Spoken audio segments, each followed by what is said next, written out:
Good morning student.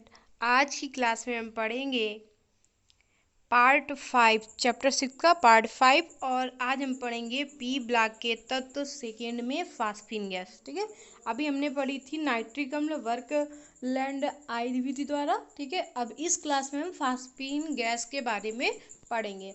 ठीक है, तो चलिए फास्फीन गैस के बारे में पढ़ते हैं, चलते हैं अपनी क्लास पर।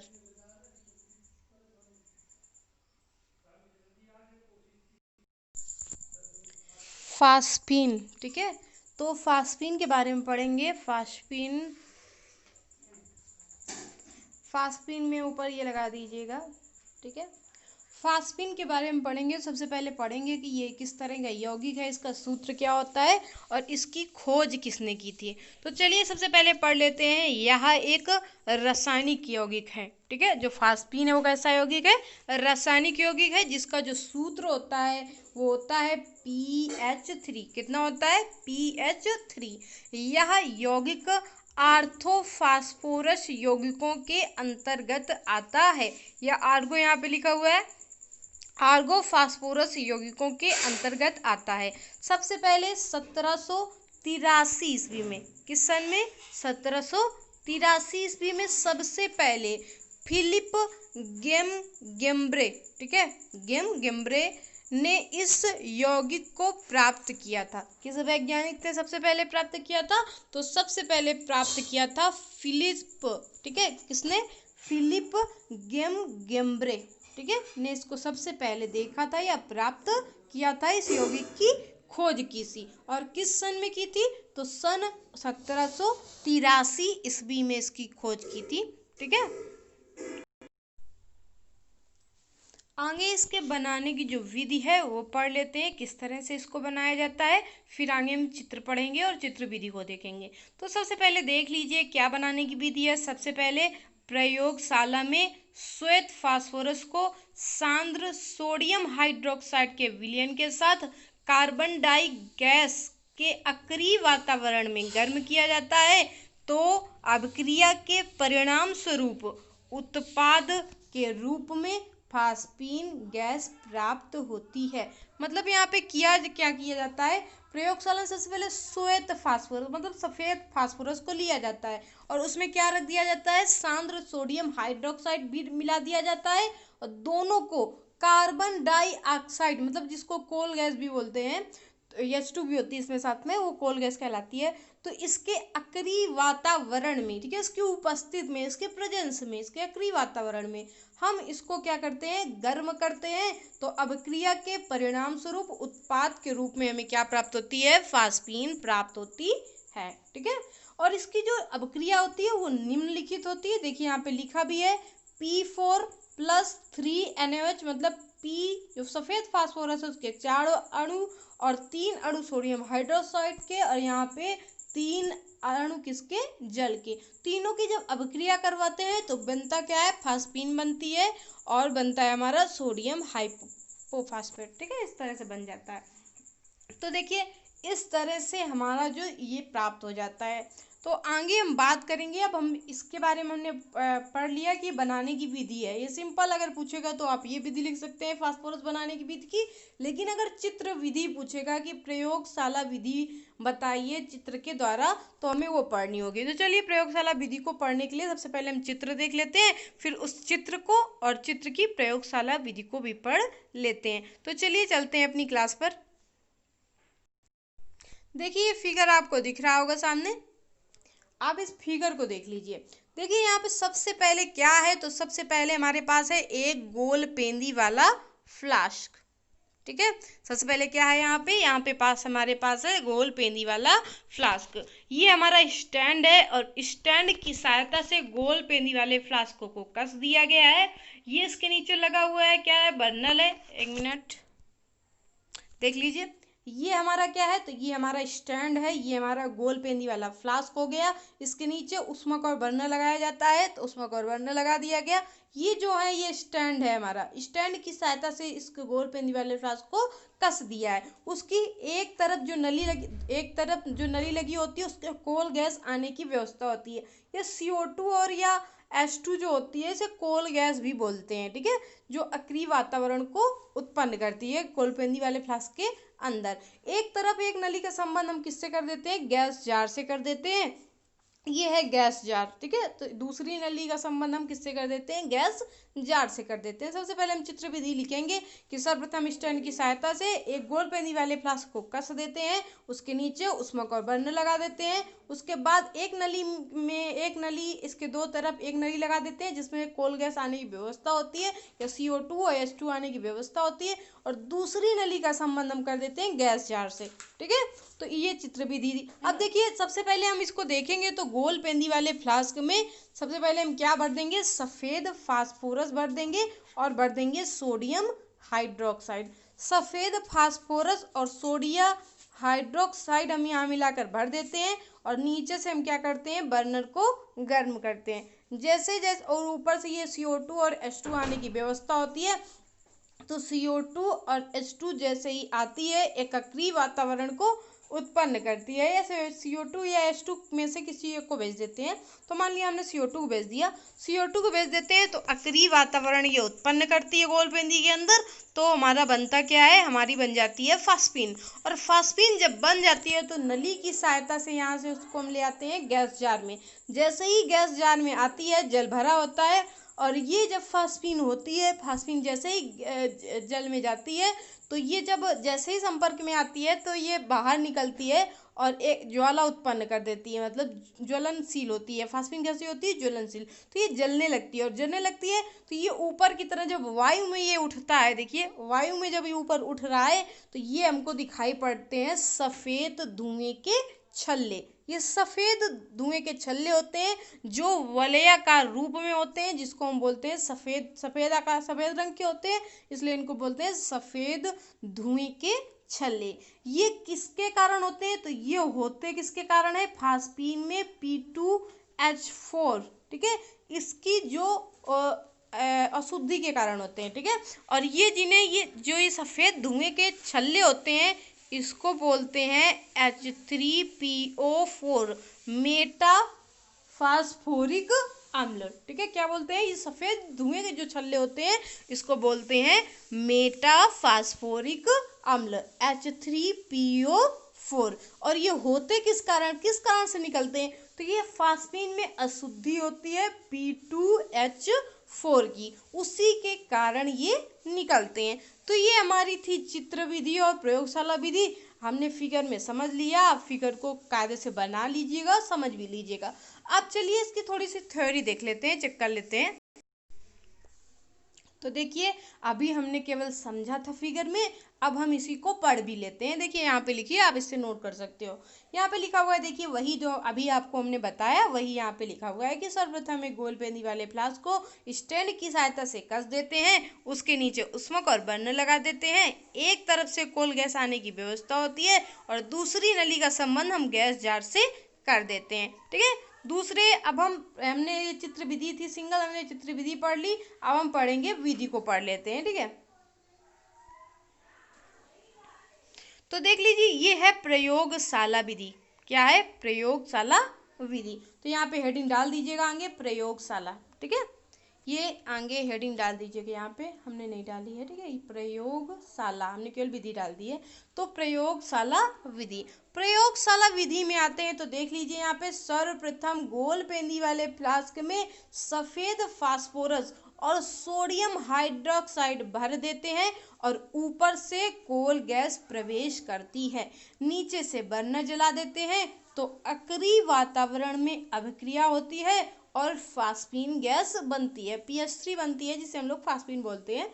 और अब देखिए आगे क्या क्या लिखा हुआ है, और नली की सहायता से गैस जार में जाती है। यहाँ पे मैं लिख गया है, इसे सही कर लीजिएगा, ठीक है। ये में है यहाँ पे, ठीक है, में जाती है। वहाँ जैसे ही वायु के संपर्क में आती है तो स्वतः प्रज्वलित हो जाती है।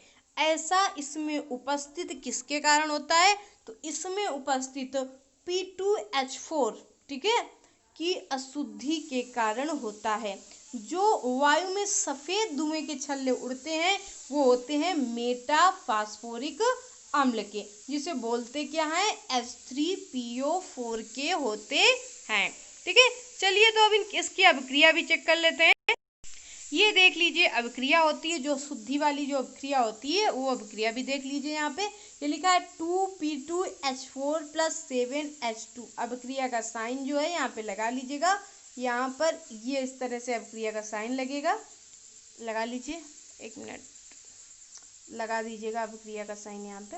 देखिए तो ये जो अशुद्धि होती है वह उसी के कारण ये जो है सफ़ेद धुएं के छल्ले बनते हैं। तो उसी को जो रिएक्शन है यहाँ पे करके दिखाई गई है। देखिए सफ़ेद धुएं के छल्ले जो है वो है P2H4, तो हमने लिख दिया, इसके 2 अणु ले लिए 2p2h4। ठीक है, यहाँ पे ऑक्सीजन या वायु ले ली, कितने हमने 7 अणु इसके ले लिए, दोनों के बीच अभिक्रिया हुई तो क्या बन गया 4HPO3।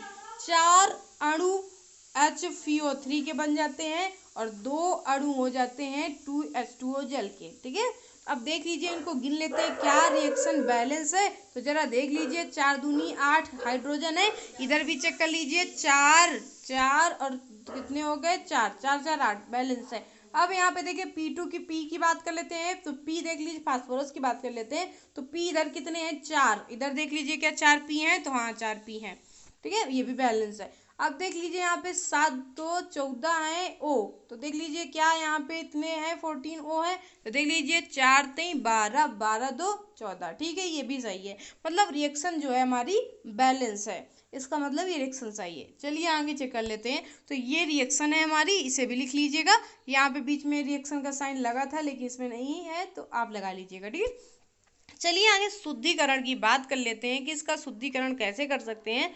तो देख लीजिए कास्टिक सोडा का एल्कोहलीय, कैसा एल्कोहलीय विलयन प्रयोग करने पर शुद्ध फास्फीन प्राप्त होती है। कास्टिक सोडा का एल्कोहलीय विलयन प्रयोग करने पर शुद्ध फास्फीन प्राप्त होती है। इसका कारण P2H4 का एल्कोहल में घुलनशील है। मतलब इसका अगर हम चाहें इसका शुद्धिकरण करने की बात करें या शुद्धिकरण करना चाहें तो किस प्रकार से इसका कर सकते हैं शुद्धिकरण।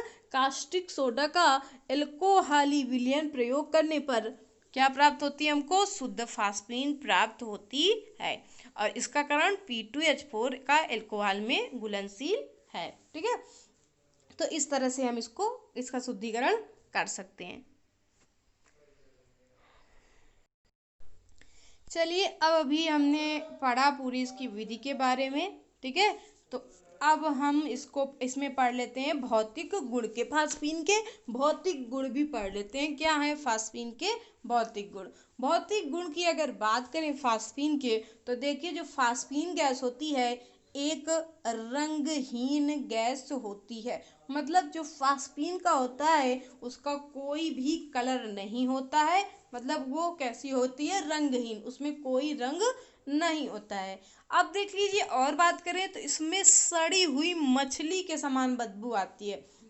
जो फास्फीन होती है उसकी जो गंध होती है वो किस तरह से होती है, तो इसकी गंध होती है सड़ी हुई मछली के समान। ठीक है, दूसरे पॉइंट की बात करें तो यह बहुत अधिक विषैली गैस भी है। कैसी है ये, बहुत अधिक विषैली गैस है। अब तीसरे अगर यहाँ पॉइंट की बात करते हैं तो तीसरा पॉइंट है हमारा फास्फीन गैस पानी में आंशिक रूप से घुलती है। फास्फीन गैस जो होती है वो पानी में क्या करती है, आंशिक रूप से घुलती है, लेकिन यह ऑर्गेनिक विलायकों में अधिक घुलनशील होती है। ठीक है, फास्फीन गैस जो होती है वो आंशिक रूप से घुलती है पानी में, लेकिन ऑर्गेनिक विलायकों में अधिक घुलनशील होती है। तो ये थे जो फास्फीन के भौतिक गुण। आगे बात कर लेते हैं फास्फीन के रासायनिक गुण के बारे में। तो देख लीजिए फास्फीन के रासायनिक गुण भी पढ़ लेते हैं। रासायनिक गुण क्या है फास्फीन के, देख लीजिए जब फास्फीन गैस, ठीक है फास्फीन यहाँ पे सही कर लीजिएगा, जब फास्फीन गैस किसी ऑक्सीकारक के संपर्क में आती है तो ये क्या करती है, एक विस्फोट उत्पन्न करती। किसी भी ऑक्सीकारक के अगर संपर्क में आ जाती है फास्फीन गैस तो क्या बना लेती है, विस्फोटक पदार्थ बना लेती है या विस्फोट उत्पन्न कर सकती है। तो इतनी जो है फास्फीन गैस क्या होती है, विषैली होती है। अब देख लीजिए, जब फास्फीन में अगर हम थोड़ी सी भी मात्रा P2H4 पदार्थ मिलाया जाता है, अगर हम क्या करेंगे, फास्फीन में P2H4 की मात्रा थोड़ी सी मिला देते हैं, तो यह वायु में तेजी के साथ आग पकड़ने लगता है। ठीक है, जो फास्फीन में अगर हम थोड़ी सी भी मात्रा P2H4 की मिला दें तो क्या होती है, ये क्या करती है, वायु में तेजी से आग पकड़ने लगती है। ठीक है, ये किस कारण, ठीक है, तो क्योंकि ये जो P2H4 है ये क्या करता है, फास्फीन को उत्तेजित करता है। ठीक है, तो ये वायु में तेजी के साथ आग को पकड़ लेती है और जल्दी से जलने लगती है। ठीक है, ये दो आक्सीकारक गुण हैं जो वेरी इंपॉर्टेंट है। आगे हम फास्फीन की बात कर लेते हैं, तो फास्फीन के उपयोग के बारे में बात कर लेते हैं। फास्फीन का पहला उपयोग कहाँ पर किया जाता है, तो फास्फीन का जो पहला उपयोग है वो किया जाता है अर्धचालक उद्योग में। इसका उपयोग डोपिंग के लिए अल्प मात्रा में किया जाता है। कहाँ पे किया जाता है, अर्धचालक, ठीक है, यहाँ पे लिखा हुआ है अर्धचालक उद्योग में। किस अर्धचालक उद्योग में, तो अर्धचालक उद्योग में इसका उपयोग जो है वो कहाँ पे किया जाता है, डोपिंग के लिए अल्प मात्रा में किया जाता है। किसका उपयोग किया जाता है, फास्फीन का उपयोग। दूसरे अगर उपयोग की बात करें फास्फीन के, तो इसको होमजे, इसमें होमजे संकेत के रूप में भी किया जाता है। यहाँ पे होल में लिख गया है धोखे से, ठीक है, मतलब तो गलती हो गई लिखने में, तो इसे लिख लीजिएगा, सही कर लीजिएगा। होम्ज संकेत होता है, क्या होता है, होम्ज। ठीक है, इसे सही कर लीजिएगा, यहाँ पे होम्ज लिख दीजिएगा। तो इसको होम्ज संकेत के रूप में प्रयोग किया जाता है, अर्थात आग जैसा सिग्नल देने की आवश्यकता होती है। ठीक है, आग जैसा सिग्नल देने की आवश्यकता होती है। जैसे दूर जहाज में फौजी ऑपरेशन में वे आग के जलने के सिग्नल देते हैं, इसके लिए वे फास्फीन गैस का उपयोग करते हैं, क्योंकि यह हवा के संपर्क में आने से तेजी से जलने लगती है। तब किसका प्रयोग करते हैं, फास्फीन का। अगर उन्हें आग लगने का सिग्नल देना होता है तो कैसे करते हैं, फास्फीन को डाल देते हैं बाहर वायु में, तो वो तेजी से प्रज्वलित हो जाती है, तो इस तरह से वो सिग्नल दे देते हैं आग लगने का। आगे बात करें, जहाज में ऐसा होता है। आगे बात करें इसका जो उपयोग है वो किसमें किया जाता है, तो इसका उपयोग धूम्रपट बनाने में भी किया जाता है। इसका उपयोग कहाँ किया जाता है, तो इसका उपयोग धूम्रपट बनाने में, ठीक है, किसका उपयोग किया जाता है, फास्फीन का। धूम्रपट बनाने में भी किसका प्रयोग किया जाता है, फास्फीन का। आप जानते ही होंगे धूम्रपट, जैसे बीड़ी सिगरेट जो होती है जैसे ही आती है होने लगी है ना, और वैसे भी जो जलने वाली चीज़ें होती हैं, ठीक है, मतलब तुरंत उसको में थोड़ा सा आग या वायु के संपर्क में आई तो जलने लगी। तो धूम्रपट बनाने के लिए किसका प्रयोग किया जाता है, फास्फीन का प्रयोग किया जाता है। तो आज की क्लास में इतना ही पढ़ेंगे। आज फास्फीन केवल हमें पढ़ना था, तो आज हम केवल फास्फीन के बारे में ही पढ़ेंगे। ठीक है, आगे फास्फीन के बाद अब हम क्या पढ़ेंगे, आगे हम पढ़ेंगे वर्ग 16 के तत्व। तो अगली क्लास में पढ़ेंगे। आज की क्लास में बस इतना ही।